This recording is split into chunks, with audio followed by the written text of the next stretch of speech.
क्या आपका भी ईपीएफ विड्रॉल पर टीडीएस कटा है? तो ये वीडियो आपके लिए है, क्योंकि आज इस वीडियो में मैं आपको बताऊंगा यदि आपने ईपीएफ को विड्रॉल किया है और कुछ पैसा आपका कट गया है, यानी कि जो कुछ पैसा है वो है टीडीएस। यदि आपकी टैक्सेबल इनकम नहीं है तो आप कटे हुए पैसे को या टीडीएस को रिफंड ले सकते हैं। आज इस वीडियो में प्रोसेस बताने वाला हूँ और ये वीडियो बहुत ज़्यादा इंपॉर्टेंट होने वाली है। बने रहिए इस वीडियो के साथ। और यदि अभी तक आपने मेरा यूट्यूब चैनल सब्सक्राइब नहीं किया है तो कर लीजिए ऐसी बेनिफिशियल वीडियोज़ के लिए। और दोस्तों, यदि आप एक्सपर्ट से अपनी आईटीआर फाइलिंग और आईटीआर कंप्यूटेशन तैयार कराना चाहते हैं तो दिए हुए नंबर पर कॉन्टैक्ट करें। और दोस्तों, मैं आपको एक बात और बताना चाहता हूँ, आप टीडीएस कब रिफंड लेंगे? देखिए, इसका भी एक फाइनेंशियल ईयर होता है। जैसे कि हमारा जो फाइनेंशियल ईयर है वो है 1 अप्रैल 22 से लेकर 31 मार्च 23 तक। यदि आपके इस पीरियड में, यानी कि 1 अप्रैल 22 से लेकर 31 मार्च 23 के बीच में आपने ईपीएफ को विड्रॉल किया है और तब आपका टीडीएस कट हुआ है, आईटीआर फाइलिंग करके, जो कि मैं आपको अब बताने वाला हूं, आप इस प्रकार अपने टीडीएस को रिफंड ले सकते हैं। अब मान लीजिए आपका इस पीरियड में ना कट के इससे पहले का है, यानी कि मान लीजिए आपका 1 अप्रैल 21 से लेकर 31 मार्च 22 फाइनेंशियल ईयर का है, तो वो आपका रिफंड नहीं होगा, क्योंकि जो हमारी आईटीआर फाइलिंग की डेट है फाइनेंशियल ईयर 21-22 की, जो कि असेसमेंट ईयर होता है 22-23, उसकी डेट निकल चुकी है, तो उसमें आप रिफंड नहीं ले सकते हैं। अब उसके लिए आपको करना क्या होगा? ऑनलाइन तो ऐसा कोई सिस्टम है नहीं कि आप आईटीआर फाइलिंग करके रिफंड ले लें, क्योंकि आईटीआर यू का ऑप्शन होता है जिसमें कि आप रिफंड क्लेम नहीं कर सकते। अब उसके लिए आपको करना क्या होगा? इनकम टैक्स डिपार्टमेंट में जाना होगा और असेसिंग ऑफिसर से मिलकर आप उस रिफंड को ले सकते हैं, क्योंकि उसमें ऑप्शन ओपन हो जाएगा आपका और आईटीआर फाइलिंग आपकी हो जाएगी। ठीक है, तो उसके लिए आपको क्या करना होगा? असेसिंग ऑफिसर से मिलना होगा। अब मान लीजिए आप इस वीडियो को देख रहे हैं 1 अप्रैल 23 से लेकर 31 मार्च 24 में, ठीक है, तो आपकी जो आईटीआर फाइलिंग होगी वो होगी असेसमेंट ईयर 24-25 में। तो कुल मिलाकर मेरा कहने का मतलब ये है, यदि आपका टीडीएस 1 अप्रैल 22 से लेकर 31 मार्च 23 के बीच में कटा है तो उसकी आईटीआर फाइलिंग की लास्ट डेट है 31 जुलाई। ठीक है, उसके अंतर्गत आप आईटीआर फाइलिंग करके अपना रिफंड ले सकते हैं। फिर उसके बाद भी यदि आईटीआर फाइलिंग करते हैं, सबसे जो लास्ट डेट होती है वो होती है 31 दिसंबर, लेकिन 31 जुलाई के बाद इसमें 1000 रुपये की लेट फी हमारी ऐड होती है। ठीक है, तो आप इस कॉन्सेप्ट को समझ लें, क्योंकि मेरे पास काफ़ी कमेंट आते हैं कि सर मेरा असेसमेंट ईयर 22-23 का है, क्या वो रिफंड हो जाएगा? तो वो नहीं होगा। ठीक है, ऑनलाइन कोई भी ऐसा ऑप्शन नहीं है कि असेसमेंट ईयर 22-23 का हम अपना रिफंड आईटीआर फाइलिंग करके वापस ले लें। ठीक है, तो दोस्तों चलते हैं, वो वीडियो को स्टार्ट करते हैं। सबसे पहले आपको अपनी आईडी को रजिस्टर्ड करना है। ठीक है, रजिस्टर्ड कैसे करना है मैंने इसके ऊपर एक वीडियो बना रखी, या आप यूट्यूब पर भी वीडियो देख सकते हैं, इनकम टैक्स आईडी कैसे रजिस्टर्ड करें। ठीक है, जैसे ही आप रजिस्टर्ड कर लेंगे, सबसे पहले आपको चेक करना है अपना टीडीएस जो कट हुआ है। ठीक है, वो कहाँ से करेंगे? सबसे पहले मैं आपको वो बता देता हूँ। तो आपको जाना है ई फाइल पर। ई फाइल पर जैसे ही जाएंगे फिर इनकम टैक्स रिटर्न पर, फिर उसके बाद व्यू फॉर्म 26A। जैसे ही आप इस पर क्लिक करेंगे, क्लिक करने के बाद इसे कंफर्म करना है। कंफर्म करने के बाद फिर आपको यहाँ पर आई एग्री पर टिक मार्क करना है, फिर प्रोसीड पर क्लिक करना है, फिर थोड़ा नीचे आएंगे, फिर view tax credit form 26A, इस पर क्लिक करना है। ठीक है, और यहाँ पर चूज करना है असेसमेंट ईयर है। जैसे कि हमारा जो फाइनेंशियल ईयर था वो कौन सा था? 1 अप्रैल 22 से लेकर 31 मार्च 23। ठीक है, लेकिन हमारा जो असेसमेंट ईयर होता है, जो हमारा असेसमेंट ईयर होता है वो फाइनेंशियल ईयर से नेक्स्ट ईयर का होता है। जैसे कि फाइनेंशियल ईयर कौन सा हो गया? 22-23, और असेसमेंट ईयर कौन सा होगा? 23-24। तो यहाँ पर जो हम सिलेक्ट करेंगे असेसमेंट ईयर वो करेंगे 23-24। ठीक है, फिर उसके बाद व्यू एज, तो HTML पर यहाँ पर हम सिलेक्ट करेंगे, फिर उसके बाद व्यू डाउनलोड पर क्लिक करेंगे, फिर उसके बाद एक्सपोर्ट एज PDF पर क्लिक करेंगे। जैसे आप क्लिक करेंगे, क्लिक करने के बाद आपका ये इस प्रकार का फॉर्म 26A शो हो जाएगा। और जैसे कि आप देख रहे होंगे एम्प्लॉय प्रोविडेंट फंड ऑर्गेनाइजेशन, ठीक है, तो इस प्रकार आपका जो EPF है वो शो हो जाएगा। जैसे कि हमारी कंडीशन में 98,353 रुपये हमने EPF को विड्रॉल करा और उस पर हमारा ये TDS कटा है, कितना? 10,928 रुपये। अब हमारी टैक्सेबल इनकम नहीं है तो हमें ये रिफंड लेना है। ठीक है, तो रिफंड कैसे लेंगे? आईटीआर फाइलिंग करके। तो फिर दोबारा हमें इनकम टैक्स पोर्टल पर आना है, और इनकम टैक्स पोर्टल पर आने के बाद हमें आईटीआर फाइलिंग करनी है। आईटीआर फाइलिंग कैसे करनी है अब मैं आपको बता देता हूँ। आपको फाइल नाउ पर क्लिक करना है। जैसे कि मैंने आपको पहले ही बता दिया है, जो असेसमेंट ईयर है वो कौन सा है? 23-24। फाइनेंशियल ईयर कौन सा है? 22-23। ठीक है, तो यहाँ पर हम सिलेक्ट करेंगे 23-24। अब उसके बाद दो ऑप्शन है, ऑफलाइन और ऑनलाइन। तो आपको करना है ऑनलाइन, ठीक है। ऑनलाइन पर टिक मार्क किया, फिर उसके बाद इसे कंटिन्यू पर क्लिक कर देना है। क्लिक जैसे ही करेंगे फिर आपको स्टार्ट न्यू फाइलिंग पर क्लिक करना है। क्लिक करने के बाद यहाँ पर ऑटोमेटिक इंडिविजुअल पर सिलेक्ट हो जाएगा, फिर उसके बाद कंटिन्यू पर क्लिक करना है। कंटिन्यू पर जैसे ही क्लिक करेंगे अब यहाँ पर हमें ITR फॉर्म सिलेक्ट करना है, ठीक है। तो अब हम जो ITR फाइलिंग कर रहे हैं वो कर रहे हैं सिर्फ अपना रिफंड लेने के लिए, तो आपको सिलेक्ट करना है ITR 1, ठीक है। फिर उसके बाद प्रोसीड विद ITR 1 पर क्लिक करना है। आप इस पर क्लिक करेंगे। क्लिक करने के बाद लेट्स गेट स्टार्टेड, क्लिक करने के बाद अब देखिए 3 ऑप्शन आएंगे, आपको इसमें अदर्स पर क्लिक करना है। फिर उसके बाद कंटिन्यू पर क्लिक करना है। तो जैसे ही आप कंटिन्यू पर क्लिक करेंगे, पहला है पर्सनल इंफॉर्मेशन, अब यहाँ पर हमें क्लिक करना है, ठीक है। अब ऊपर की तरफ पर्सनल इंफॉर्मेशन है।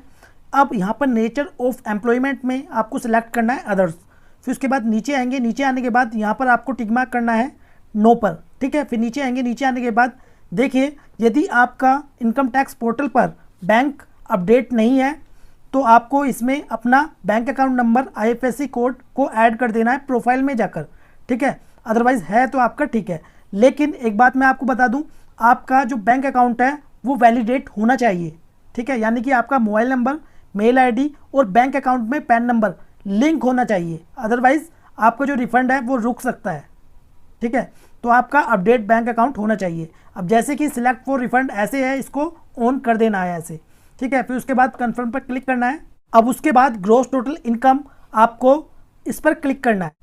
अब उसके बाद नीचे आएंगे, नीचे आने के बाद कंटिन्यू पर क्लिक करना है। अब उसके बाद नीचे आएंगे, नीचे आने के बाद देखिए एक बात मैं आपको बता दूं, यदि आपके AIS, TIS या फॉर्म 26 में यदि आपकी सैलरी शो हो रही है तो आपको सैलरी में ऐड कर देनी है सैलरी, ठीक है। यदि आपकी नहीं हो रही है तो फिर आप रहने देंगे और नीचे आ जाएंगे। नीचे आने के बाद income from other sources, add details पर क्लिक करेंगे। के बाद नीचे आएंगे, नीचे आने के बाद इसमें जैसे कि आप देख सकते हैं एनी अदर इसको यस कर देंगे। यस करने के बाद अब हमारी जो इनकम है वो कितनी है, हमारी है 98,353, तो 98,353 को इसमें डाल देंगे, ठीक है। 98,353। अब इसमें हम टाइप कर देंगे EPF विड्रॉल इनकम, ठीक है। क्या डालना है आपको, EPF विड्रॉल इनकम। अब उसके बाद कंटिन्यू पर क्लिक कर देंगे। अब उसके बाद नीचे आएंगे, नीचे आने के बाद टोटल डिडक्शन पर क्लिक करेंगे। अब नीचे आएंगे, नीचे आने के बाद कंटिन्यू पर क्लिक करना है। उसके बाद फिर नीचे आएंगे, फिर कंटिन्यू पर क्लिक करना है। फिर उसके बाद टैक्स पेड हमें यहाँ पर क्लिक करना है।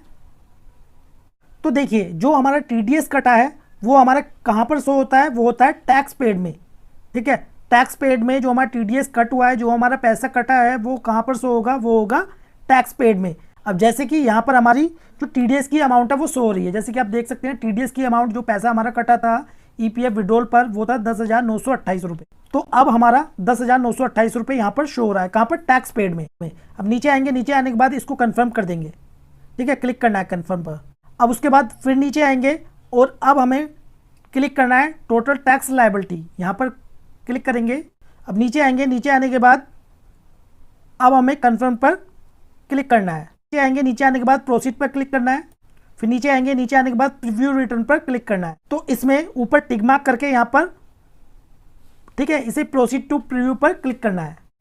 अब उसके बाद प्रोसीड टू वैलिडेशन पर क्लिक करना है। अब उसके बाद E-वेरीफाई पर क्लिक करना है। जैसे ही आप E-वेरीफाई पर क्लिक करेंगे, क्लिक करने के बाद 3 ऑप्शन आएंगे। सबसे पहला है E-वेरीफाई नाउ। तो इसमें क्या होगा, इसमें जो आपके आधार में मोबाइल नंबर रजिस्टर्ड होगा उस पर OTP आएगा और वो OTP आपको डालना होगा। और सेकंड ऑप्शन है, आप इसको 30 दिन के अंदर भी अपनी E-वेरीफाइड ITR कर सकते हैं, लेकिन आपकी अभी सबमिट हो जाएगी।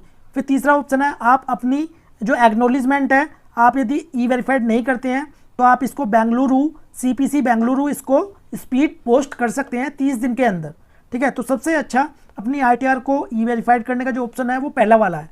और यदि आप अपनी ITR को E-वेरीफाइड नहीं करते हैं तो आपकी ITR इनवैलिड मानी जाएगी। तो इसे हैंड टू हैंड आपको E-वेरीफाइड करनी है, ठीक है। E-वेरीफाई नाउ पर टिक मार्क करेंगे। फिर उसके बाद कंटिन्यू पर क्लिक करने के बाद इसमें देखिए आपको पहला ही ऑप्शन है, यहाँ पर टिक मार्क करेंगे। इसमें लिखा हुआ है I would like to verify using OTP on mobile number registered with Aadhaar. जैसे कि मैंने आपको बताया था, आधार में जो मोबाइल नंबर रजिस्टर्ड होगा उस पर OTP जाएगा। अब उसके बाद कंटिन्यू पर क्लिक आपको कर देना है। अब उसके बाद नीचे आना है, नीचे आने के बाद कंटिन्यू पर क्लिक करना है। कंटिन्यू पर जैसे ही क्लिक करेंगे फिर इस पर टिक मार्क करना है, I agree to validate my Aadhaar details. Generate Aadhaar OTP पर क्लिक करना है। तो जैसे ही आप जनरेट आधार OTP पर क्लिक करेंगे, क्लिक करने के बाद अब जैसे कि आप देख रहे हैं वेरीफाई OTP, जो आपके आधार में मोबाइल नंबर रजिस्टर्ड होगा उस पर OTP जाएगा और वो OTP हमें कहाँ डालना है, वो OTP हमें यहाँ पर डालना है। ठीक है, डालने के बाद इसे वैलिडेट पर हम क्लिक कर देंगे। क्लिक करने के बाद हमारी जो ITR है वो ई-वेरीफाइड हो जाएगी, यानी कि हमारा ITR फाइलिंग का प्रोसेस कंप्लीट हो जाएगा। तो ऐसे ही आपको अपनी ITR फाइलिंग करनी है और आपका जो पैसा कटा है, जो TDS कटा है, आप उसको रिफंड ले सकते हैं। ठीक है, अब आपके मन में एक क्वेश्चन आ रहा होगा, हमने ITR फाइलिंग भी कर दी, अब हमारा जो रिफंड है वो कब तक आएगा। देखिए, ITR फाइलिंग करने के बाद ITR प्रोसेस्ड होती है। ठीक है, वो आप कहाँ से चेक कर सकते हैं, व्यू रिटर्न्स पे जाकर। ठीक है, जब आपकी ITR प्रोसेस्ड हो जाएगी, प्रोसेस्ड होने के बाद जो आपका असेसिंग ऑफिसर होगा वो जो आपका रिफंड है वो इशू करेगा। ठीक है, इशू करने के बाद उसमें कुछ टाइम लगता है, टाइम लगने के बाद आपके बैंक अकाउंट में वो ट्रांसफ़र हो जाता है, लेकिन वो सब डिपेंड करता है इनकम टैक्स डिपार्टमेंट में आने को। तो आपका यदि ITR कल प्रोसेस्ड हो जाती है तो उसके बाद आपका 1 वीक के अंदर आपका जो रिफंड है वो आ जाएगा। ठीक है, लगने को इसमें 1 मंथ भी लग जाता है। ठीक है, तो आप टेंशन ना ले बिल्कुल भी, आपका जो रिफंड है वो 100% आ जाएगा। लेकिन किस कंडीशन में नहीं आ सकता, वो है आपके बैंक अकाउंट में। यदि आपका बैंक अकाउंट प्री वैलिडेट नहीं होगा, यदि आपका बैंक अकाउंट वैलिडेट नहीं होगा तो आपका रिफंड रुक सकता है। तो जो आपका बैंक अकाउंट है उसमें PAN number, mobile number, email ID up to date होनी चाहिए। ठीक है, तो तभी आपका रिफंड आएगा। और दोस्तों, यदि आप एक्सपर्ट से अपनी ITR फाइलिंग और ITR कंप्यूटेशन तैयार कराना चाहते हैं तो दिए हुए नंबर पर कॉन्टैक्ट करें। तो मिलते हैं नेक्स्ट वीडियो में, जब तक के लिए जय हिंद, जय भारत।